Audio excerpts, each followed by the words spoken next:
नमस्ते नवकाशी, मैं आशीष श्रीवास्तव अपने सहयोगी सुजीत सिंह के साथ। मित्रों, जैसे आपको पता है कि हर हफ्ते एक हम पर्सनालिटी को लेके आते हैं जो कि समाज में अच्छी चीज़ें और इस तरीके से बताया जाता है कि वो एक सार्थक प्रयास हो। उसी सिलसिले में हम जो आए हुए हैं यहाँ पे डॉक्टर मधुलिका सिंह जी के पास, और इनसे हम जानेंगे कि आईवीएफ और फर्टिलिटी क्या है और इसको किस तरीके से लागू किया जाता है और क्या क्या इसमें समस्याएँ आती हैं, उसका समाधान होता है। सबसे पहले मैडम से आग्रह करेंगे कि मैडम अपना पूरा परिचय दें, उसके बाद हम सवालों का सिलसिला शुरू करेंगे। सबसे पहले मैडम, आपने नवकाशी के लिए समय दिया, उसके लिए धन्यवाद।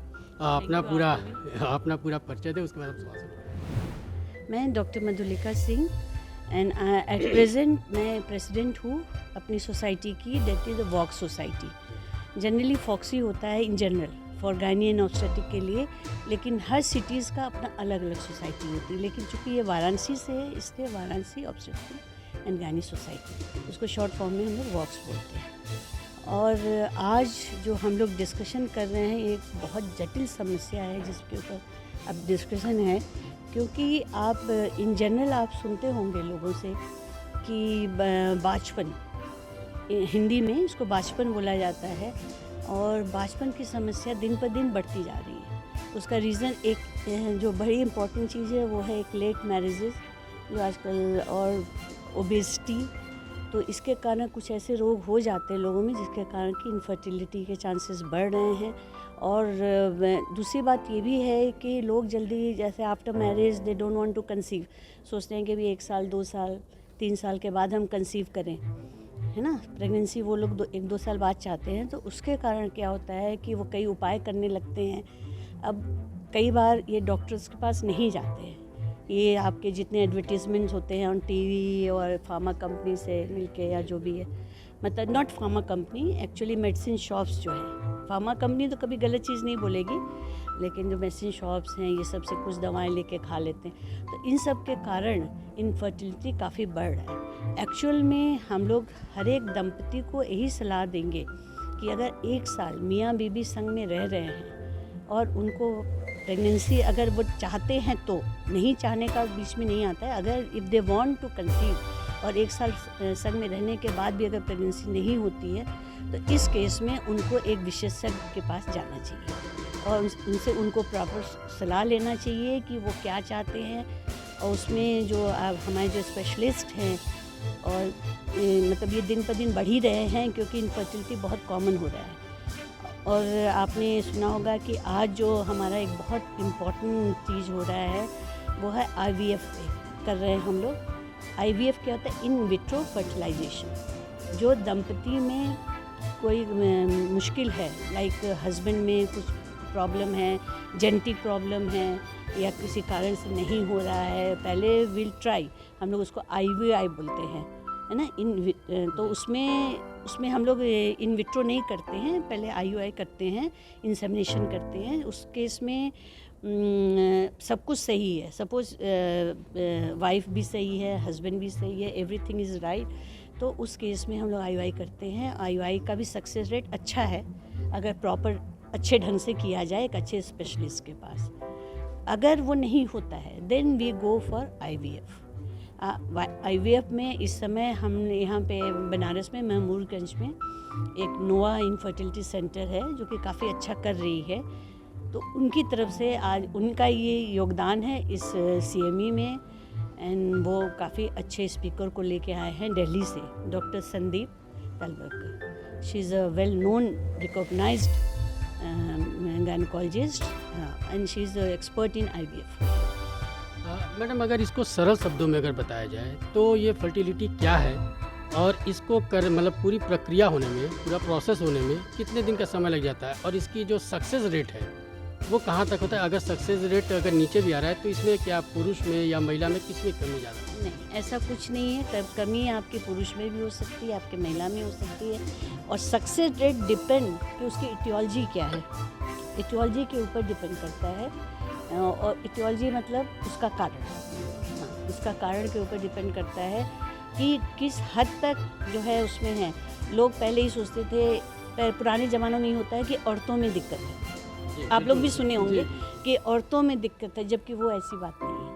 औरत में भी बहुत दिक्कत है तो आदमी का भी जांच होना ज़रूरी है, क्योंकि एक होता है कि 1+1 करके, जिसके कारण जो है हम लोग जो है उसको अधिक चांस देंगे। अगर सपोज़ फीमेल में इनफर्टिलिटी है, जैसे बाजपन, जिसको कि मैंने आपको बताया कि अगर संग में रह के नहीं हो रहा है, तो उस केस में अगर महिला में थोड़ी कमी है तो थोड़ा हो सकता है मेल में भी हो, पुरुष में भी हो, तो दोनों को जब हम लोग ठीक करते हैं तो चांसेस बढ़ जाते हैं। और इनफर्टिलिटी में हम लोग को इन टोटो देखना पड़ता है, मतलब हर चीज़ चेक करना पड़ता है, जैसे कि ऊपर से लेके नीचे हार्मोन्स देखना पड़ता है। हम लोग आजकल लेप्रोस्कोपिक सर्जरी से देखते हैं कि ट्यूब आपके पेटेंट हैं कि नहीं है। उसका सबसे इम्पोर्टेंट उसकी हिस्ट्री है। बहुत बार सास या ससुर या ऐसी फैमिली में शादी होती है जो कि लोग ट्रीटमेंट नहीं कराना चाहते हैं, उस चीज़ पे भी ध्यान देना है और उनको इस तरह से मजबूर करना है कि आप दोनों का ही ट्रीटमेंट कराइए, और जब दोनों आते हैं तो रिजल्ट्स अच्छे होते हैं। और ज़रूरी नहीं है कि हर पेशेंट जो IUI एंड IVF के लिए जाए, हो सकता है उसमें कोई कमी नहीं हो, बट कुछ कमियां ऐसी हों जो कि एक डॉक्टर उसको पहचान लेगा और नॉर्मल तरीके से भी उसकी प्रेगनेंसी हो सकती है। लेकिन यू मस्ट गो, मेरा कहने का मतलब है हमेशा एक डॉक्टर से सलाह ज़रूर लेना चाहिए, न कि अपने आप हर चीज़ें करनी चाहिए। मैडम ये टाइम ड्यूरेशन कितना होता है? अगर जैसे कि कितने, जैसे हम प्रक्रिया शुरू करें, ट्रीटमेंट शुरू करें, तो इसकी रिजल्ट आने में कितना समय लग जाता है? देखिए, ट्रीटमेंट, मैंने पहले भी बोला कि ट्रीटमेंट सारा डिपेंड करता है उसके कारण पे। कारण क्या है? अगर मेल में कारण है तो मेल में क्या हार्मोन्स नहीं बन रहे हैं, जो आप बीज सुनते होंगे कि स्पर्म्स पैदा करते हैं। जब स्पर्म्स एंड जो लेडीज़ जो हैं अंडा होती हैं, तो दोनों के फर्टिलाइजेशन से ही बच्चा उत्पन्न होता है। तो अगर उनके स्पर्म्स नहीं ठीक हैं तो उसमें भी टाइम लगेगा। हो सकता है 6 मंथ्स लग जाए, 7 मंथ्स लग जाए। ज़रूरी नहीं है कि एक दिन में ठीक हो जाए। हमने तो कई लोगों को ऐसे ट्रीट किया है कि विदिन अ मंथ भी प्रेग्नेंट हो गए हैं।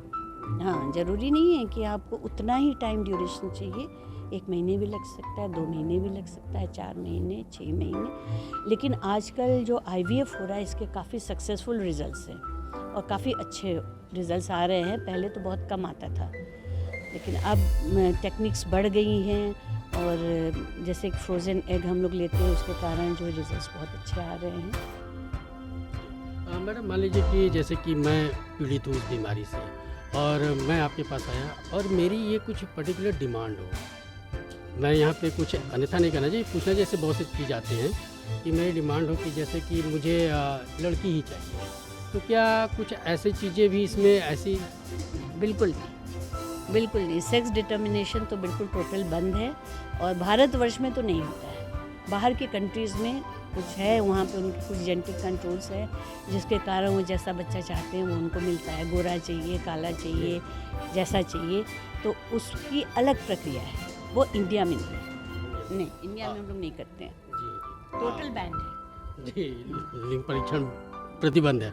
मैडम एक चीज़ देखा जाता है ये कि लोगों का कहना भी है कि पर्यावरण या ये सब चीज़ें मायने रखती है, पोल्यूशन, पर्यावरण, मानसिक। तो अगर देखा जाए तो ग्रामीण परिवेश, जैसे अगर हम सिटी ले लें बनारस, तो बनारस के सराउंडिंग डिस्ट्रिक्ट में ज़्यादा इस तरीके की चीज़ें हो जाती है, या शहर में रहने, मेट्रो सिटी में रहने पर ज़्यादा होता है? जैसे आपने एक बार भी बताया कि ये जेनेटिक भी होता है।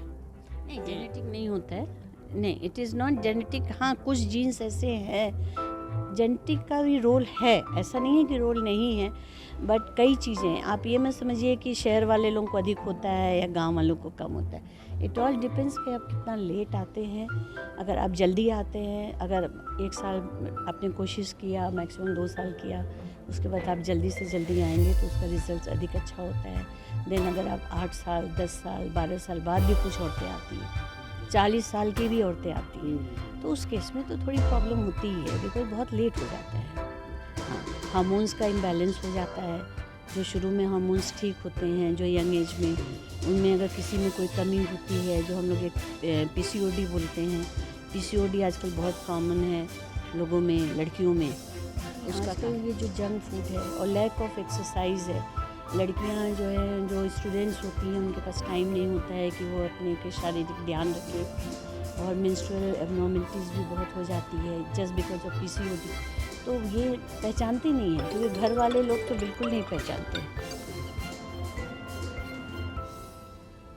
घर वाले लोग तो बिल्कुल ही नहीं ध्यान देते हैं। अरे ठीक है, अभी बच्चा है, अभी क्या दिखाने की ज़रूरत है डॉक्टर को, अगर कुछ मेंस्ट्रुएशन जो आप बोलते हैं, जो औरतों में माहवारी होती है, अगर उसमें कुछ प्रॉब्लम होती है तो लोग जल्दी दिखाते नहीं हैं, पहले तो शर्माएंगे कि हम लड़की को लेके क्यों जाए। इस सब में जागरूकता बहुत ज़रूरी है कि अगर आपकी लड़की को किसी तरह का कोई प्रॉब्लम है तो आप डॉक्टर से ज़रूर कंसल्ट कीजिए, और डॉक्टर से कंसल्टेशन में कोई प्रॉब्लम नहीं है। You can go and consult, ये तो प्राइवेट चीज़ें हैं, आप प्राइवेट में जाके कीजिए। डॉक्टर तो नहीं किसी को बताएगा कि उसकी लड़की को क्या है क्या है।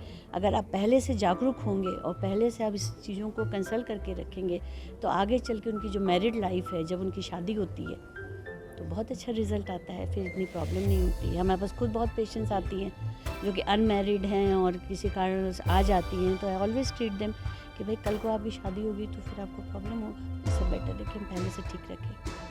अगर इसको देखा जाए मैडम, तो इसको अगर आज भी भारतीय परिवेश में अगर देखा जाए परिवार में, तो इसको अभिशाप के रूप में देखा जाता है। किसी दंपति को अगर पुत्र न हो, यही मैं सवाल कर रहा हूँ आपसे, पुत्र प्राप्त न हो, साल 2 साल लोग वेट कर लेते हैं, फिर तरह तरह के जो एक ट्रेडिशनल जो माइंड सेटअप है लोगों की, तो उस परिदृश्य में आप अभिभावक को, गार्जियंस को, चाहे सास ससुर हो, चाहे mother in law, father in law हो, चाहे वो रियल मदर और वो, तो इस पर आप क्या कहना चाहेंगे? ये तो बहुत बड़ी कमी है लोगों को सोचने में, बहुत बड़ी कमी है। इसलिए जो सास ससुर होते हैं वो हमेशा बहू को दोष देते हैं, जबकि अक्सर जब बहुओं को अधिक दोष दिया जाता है तो हमने पाया है कि लड़कों में अधिक निकलता है, आदमियों में अधिक निकलता है, क्योंकि वो आदमी को सोचते हैं कि नहीं मेरा तो लड़का बिल्कुल स्वस्थ है, देखने में बहू भी तो स्वस्थ है, फिजिकली वो भी बिल्कुल सही है, तो आप उसी को क्यों दोष देते हैं कि उसी के कारण बच्चा नहीं हो रहा है ना। ये बिल्कुल गलत है।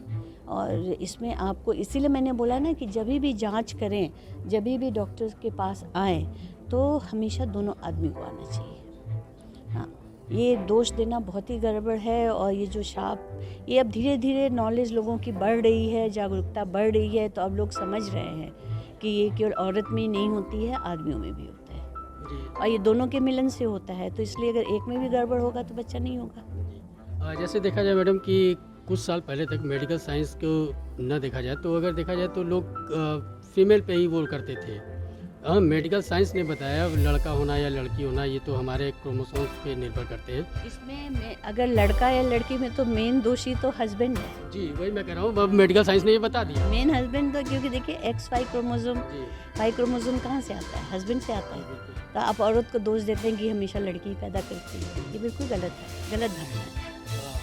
एक ये जनरल सा एक सवाल लोगों के उसमें आता है मैडम कि ये वेरी एक्सपेंसिव ट्रीटमेंट, बहुत महंगा ये इलाज है, तो इस पे आप क्या कहना चाहेंगी? तो क्या आपके संस्था के माध्यम, जो भी आपका वो संस्था है या काम करती है इस पे, तो इसके माध्यम से कुछ ऐसी चीज़ें हैं कि आदमी या औरत आराम से और ऑटो मोड में आके इलाज करा सकता है? जो भ्रांतियाँ हैं इसको कैसे देखें? देखिए, मैंने आपको पहले भी बोला है, ये सारी चीज़ डिपेंड करती है कि आप कितने साल बाद डॉक्टर के पास जाते हैं। अगर आप जल्दी जाते हैं, अगर शादी में 1 साल 2 साल हो गया और आप जल्दी डॉक्टर को कंसल्ट किए, तो बहुत चांसेस होते हैं कि जल्दी प्रेगनेंसी के होते हैं। और जितना आपका एज बढ़ता जाता है, मैं तो एक सीधी बात बोलती हूँ कि एक ज़मीन है जिसको बंजर ज़मीन बोला जाता है। बंजर ज़मीन क्यों होता है? बंजर ज़मीन इसीलिए होता है ना कि उसको आदमी जोतता बोतता नहीं है, वो पड़ा कड़ा हो जाता है। तो ऐसे ही है ना, शरीर की बनावट भी तो ऐसी है कि आपकी अगर शुरू में बच्चा नहीं हुआ और आपने छोड़े रहा कि अच्छा अब हो जाएगा, भगवान की देन है, हस्बैंड बाहर रह रहा है, कोई और कारण है, बहुत कारणें होती हैं, तो इस केस में तो लेट होगा ही। तो इसलिए हमारा लोगों से यही अनुरोध है कि जल्दी से जल्दी आप डॉक्टर के पास जाइए और सलाह लीजिए। और इसमें दोनों का 50-50% दोनों का योगदान है, कभी किसी औरत को नहीं दोष देना चाहिए। और अगर आप जल्दी जाते हैं, जो आपका कॉस्ट का सवाल है, तो हो सकता है कि अधिक प्रॉब्लम नहीं हो तो जस्ट ट्रीटमेंट से ही बच्चा आ जाए। मेरे तो बहुत पेशेंट्स ऐसे हैं, कम से कम मेरे 1000 पेशेंट ऐसे होंगे जिनको कि मैंने ट्रीटमेंट से सही किया है, उनको IVF की ज़रूरत नहीं पड़ी है। IVF में अगर मैंने 1000 ट्रीटमेंट किया है तो उसमें 5 या 10% ही मैंने IVF के लिए रेफर किया है, अदरवाइज मेरी प्रेगनेंसी हो गई है। हाँ, उसमें टाइम लगता है, उसमें सब्र की ज़रूरत है।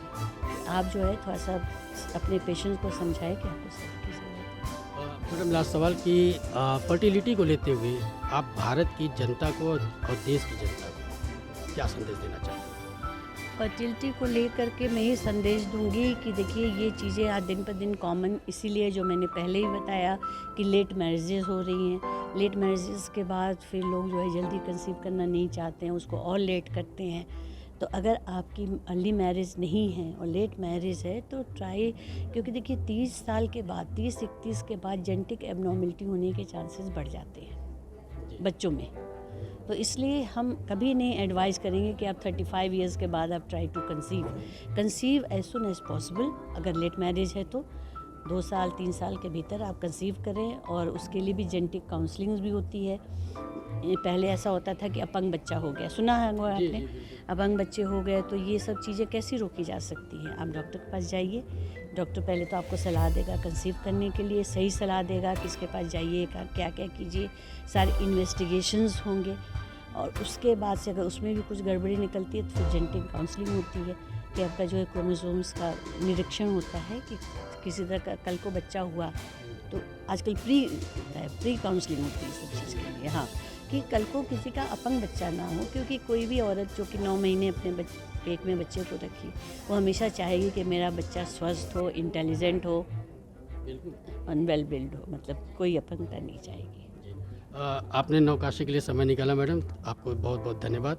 अगली बार हम आपसे वादा करने के बाद विदा लेंगे कि अगली बार फिर आप जो है हमारे चैनल के माध्यम से समाज को आईना दिखाएं। बिल्कुल, हम हमेशा जो है डिफरेंट टॉपिक्स पे कराते रहते हैं जो कि कॉमन है, जिसमें कि सभी को इंटरेस्ट हो।